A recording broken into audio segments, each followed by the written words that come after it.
नमस्कार। मैं डॉक्टर नीरव मेहता, मनोचिकित्सक सूरत से। 24 मई को विश्व स्किज़ोफ्रेनिया दिन के तौर पे मनाया जाता है। तो हमारा एक प्रयास रहता है कि हम स्किज़ोफ्रेनिया के बारे में जन जागृति फैलाएं।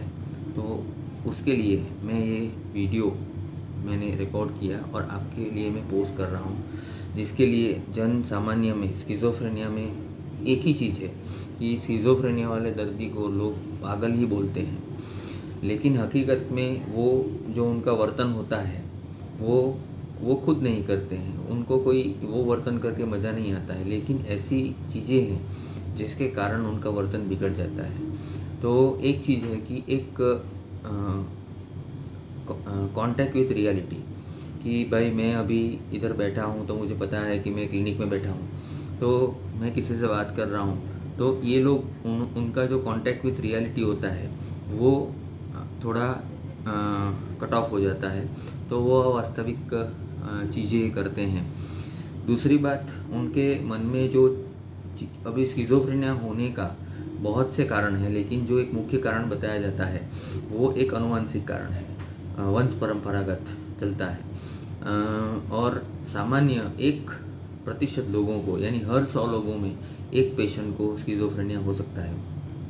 तो ये बहुत सामान्य है और सबसे बड़ा कारण घर में झगड़े का कारण होता है। तो जो मुख्य लक्षण हैं वो मैं बताऊंगा कि स्किज़ोफ्रेनिया के जो मुख्य लक्षण हैं। पहला मुख्य लक्षण है वहम, शंका मन में होना। अभी 3-4 तरह की शंका उनको बहुत आम होती है। पहली शंका होती है कि सब लोग मेरी बात कर रहे होते हैं। दूसरी होती है कि सब लोग अगर हंसते हैं तो ऐसा लगता है कि मेरे ऊपर हंस रहे हैं। तीसरी शंका होती है कि मेरा घर वाला या घर वाली, पेशेंट अगर पुरुष है तो स्त्री, उनकी वाइफ पे शंका होती है कि भाई उसका कहीं और चरित्र खराब है, या तो उनका कोई संबंध है किसी और पुरुष से।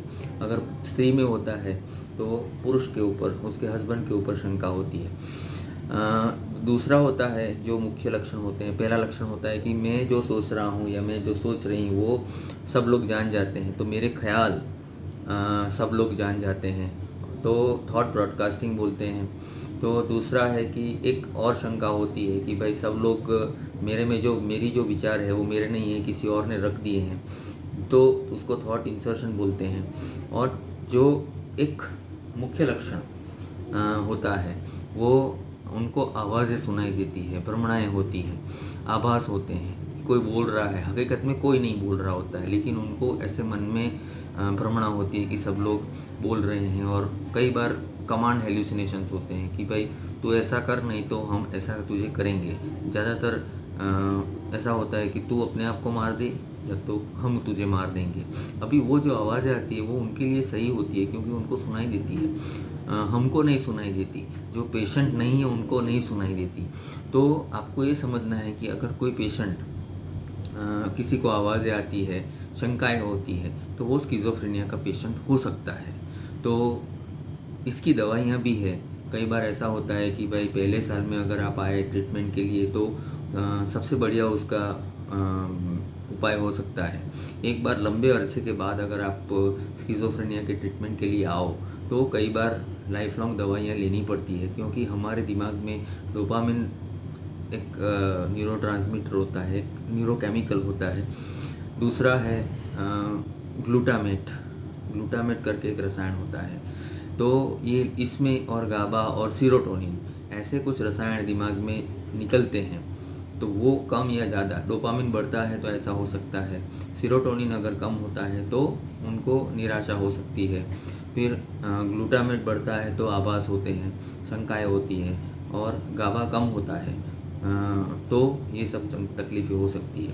ये एक सामान्य समझ है, मैं आपको दे रहा हूँ। इससे ज़्यादा बहुत सारा प्रमाण है जो हम बात करते हैं तो शायद आपको समझ में नहीं आए। तो आपको यही देखना है कि अगर आपके आजू बाजू में कोई ऐसा पेशेंट हो, को शंका वहम कर सकता है, अकेले अकेले बात करता है, खुद का ध्यान नहीं रखता, नहाना धोना बराबर नहीं होता है, तो गंदा होता है, तो वो स्किज़ोफ्रेनिया का पेशेंट हो सकता है।